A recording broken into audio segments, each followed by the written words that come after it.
अस्सलाम वालेकुम students, hopefully आप लोग ठीक होंगे। स्टूडेंट्स, सेकंड ईयर में चैप्टर नंबर 3 हम लेके चल रहे हैं, जिसका नाम है ग्रुप 3 एंड 4 एलिमेंट्स। सो अभी सेकंड लास्ट चैप्टर में हम लोग काफ़ी सारी चीज़ों को डिस्कस पहले भी कर चुके हैं।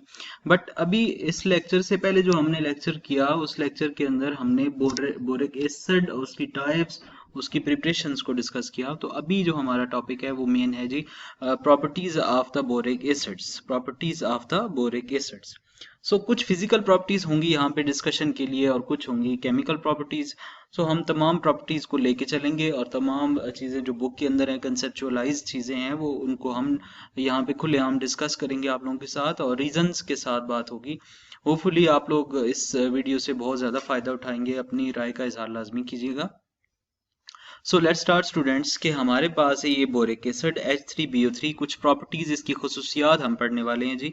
अक्रेंस पहले देख लेते हैं। इन sweaters certain plants, nearly all fruits in the some volcanic stem jets, and the native boric acid is called the sesotile। ठीक है, ये तो होगी इसकी अक्रेंस। अब बात कर लेते हैं प्रॉपर्टीज की, जो कि हमारा मेन मुद्दा है। कलरलेस होता है, ऑर्डरलेस होता है, पियरली स्केल्स फॉर्म में पाया जाता है, ठीक है, क्रिस्टलाइन फॉर्म में पाया जाता है। 6 साइडेड ट्राइक्लिनिक क्रिस्टल्स होती हैं, ये इसकी होगी geometry. White odourless powder with a सोपी फील, यानी इसका टच कुछ स्लिपरी सा होता है, यानी जिस तरह साबुन को हाथ लगाएं थोड़ा नरम सा फील होता है, तो ये तकरीबन उसी तरह का इसका टच होता है। ऑर्डरलेस होता है, वाइट कलर का क्रिस्टलाइन सॉलिड साल्ट की फॉर्म में ये पाया जाता है। और 6 साइडेड ट्राइक्लिनिक क्रिस्टल्स इसकी पाई जाती हैं जी। कुछ यूजेस इसके देख लेते हैं। एंटीसेप्टिक है, because it is weak bacteriostatic agent in 2% concentration as volume to concentration हमने देखना है।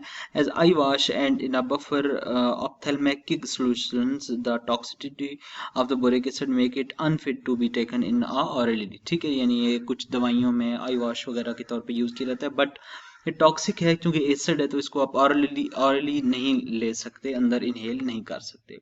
और प्रॉपर्टीज की तरफ चलते हैं स्टूडेंट्स। तो वीक मोनोबेसिक लीविस एसिड है बोरान का।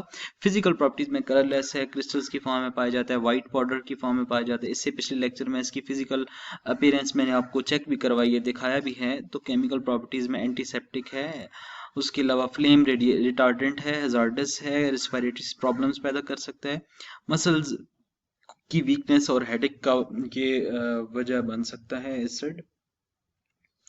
उसके बाद आगे देखें जी, कुछ और प्रॉपर्टीज हैं। It is volatile in steam. देखिए स्टूडेंट्स, आप एग्जांपल लेते हैं ना, जैसे आप पेट्रोल खुलेआम रख देते हैं हवा में, अगर थोड़ी देर के लिए भी रखें तो वो क्या हो सकता है, वो उड़ सकता है, स्टीम बन के या भाप बन के, वेपर्स बन के उड़ जाता है, यानी वोलेटाइल है हमारे आम एटमॉस्फेयर के अंदर। वैसे ही जो आपका बोरिक एसिड है, अगर आप इसको किसी ऐसी जगह रख देते हैं जहाँ पे स्टीम मौजूद है, यानी कि वहाँ पे ये जनाब स्टीम मौजूद है, तो स्टीम जो है उसकी, ये स्टीम की मौजूदगी में क्या हो जाता है, ये उड़ जाता है, वोलेटाइल है, स्टीम बुखारात बन के उड़ जाता है। ठीक है जी, ये इसकी एक प्रॉपर्टी है, नोट डाउन प्लीज।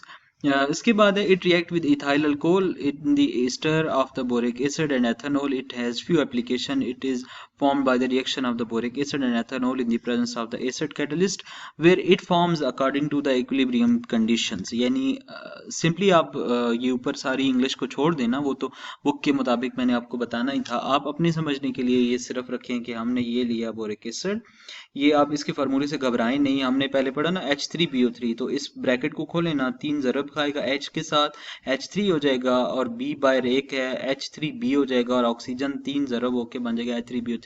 वैसे अपनी आसानी के लिए हमने इसको ऐसे लिख लिया है। ये जनाब रिएक्शन करेगा इसके साथ C2H5OH, which is ethyl alcohol. तो हम अल्कोहल के साथ इसका रिएक्शन कर रहे हैं, तो सिंपली एक पॉजिटिव पार्ट, एक नेगेटिव पार्ट, यहाँ भी एक positive part, negative part.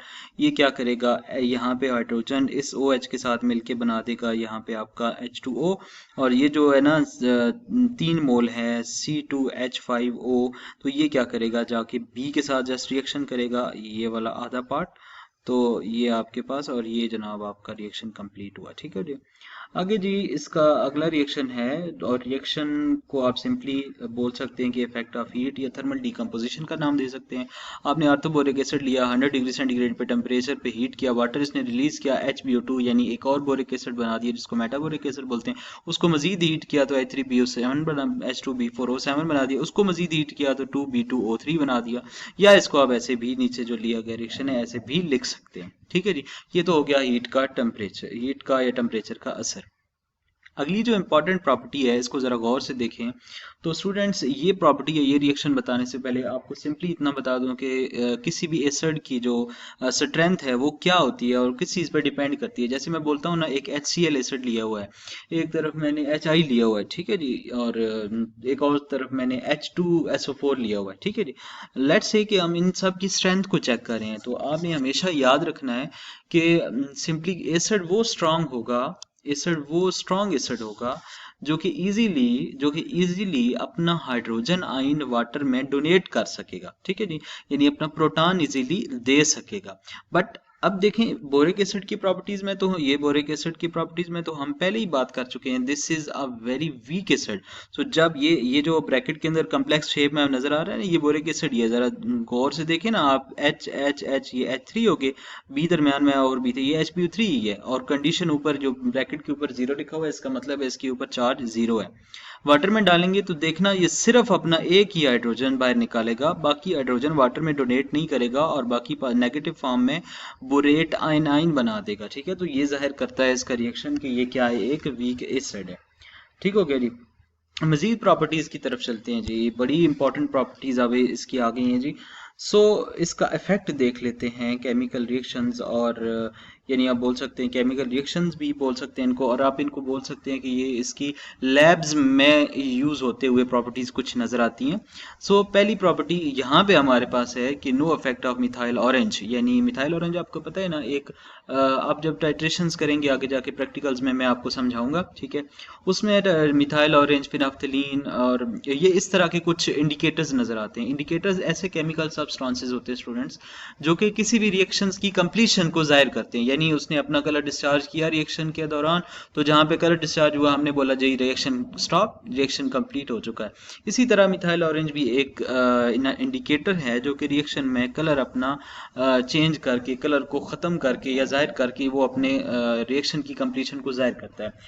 Simply ये है कि अगर बोरिक एसिड के ऊपर आप मिथाइल ऑरेंज डालें ना, तो ये जो है वो कोई इफेक्ट इस पे नहीं होता। बट हम बोलते हैं ना कि बोरिक एसिड, एसिड बोला इसको, तो ये जब लिटमस पेपर इसके अंदर डाला जाता है ना ब्लू कलर का, तो ब्लू लिटमस पेपर को ये कन्वर्ट कर देता है रेड लिटमस पेपर में। आया कि ये बेशक ये आपके पास है ना वीक एसिड है, बट एक इम्पॉर्टेंट बात कि एसिड तो है ना, वीक है तो, लेकिन ये इसका मतलब है कि ये लिटमस पेपर के ऊपर अपना कलर या अपनी जो प्रॉपर्टीज है वो कलर चेंजिंग वाली, लिटमस पेपर के कलर चेंजिंग वाली, वो लाजमी जाहिर करेगा। ठीक है जी। इसके बाद आगे चलते हैं जी।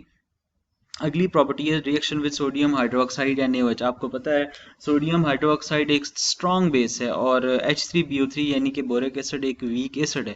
तो आपको पता है एक एसिड और बेस जब आपस में रिएक्शन करते हैं साल्ट और वाटर बनता है, और इस रिएक्शन को हम क्या बोलते हैं, उस रिएक्शन को हम नाम देते हैं जी न्यूट्रलाइजेशन रिएक्शन। ठीक, न्यूट्रलाइज होना रिएक्शन का। ठीक है, होता क्या है कि orthoboric acid react with sodium hydroxide and water to produce the dehydrate sodium tetraborate which is a salt. ठीक है, जिसको आप बोलते हैं ना बोरेक्स, तो ये वो बन गया। बोरेक्स को हम बोलते हैं ना decahydrate sodium tetraborate which is Na2B4O7.10H2। Orthoboric acid react with sodium hydroxide to produce sodium metaborate and water. वही के आपके पास सिंपल वो वाटर बन गया एक रिएक्शन के दौरान, और दूसरा आपका बन गया जी Na2B4O7 बोरेक्स, जिसको हम पीछे बहुत सारा डिस्कस कर चुके हैं और जिसका हमने एक पिछले लेक्चर में हमने एक पढ़ा है जी बोरेक्स बी टेस्ट। यानी दोबारा से बता दूं आपको कि अगर आप बोरिक एसिड को स्ट्रॉन्ग बेस यानी NaOH के साथ रिएक्ट करवाते भी हैं, तो वो रिएक्शन के दौरान दो चीज़ें प्रोड्यूस करेगा, एक बनाएगा सॉल्ट और एक बनाएगा वाटर। और सॉल्ट वहाँ पे क्या बनेगा, बोरेक्स बनेगा।